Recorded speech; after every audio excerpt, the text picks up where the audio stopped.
நீராடி சங்கரன் மகனை கும்பிடுவார் சஞ்சலமின்றி ஏறிடுவார்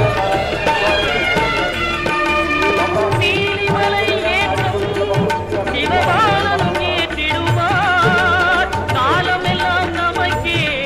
அருள்காவலராயிருப்பார் தேகபலம் தான் தேகபலம் தான்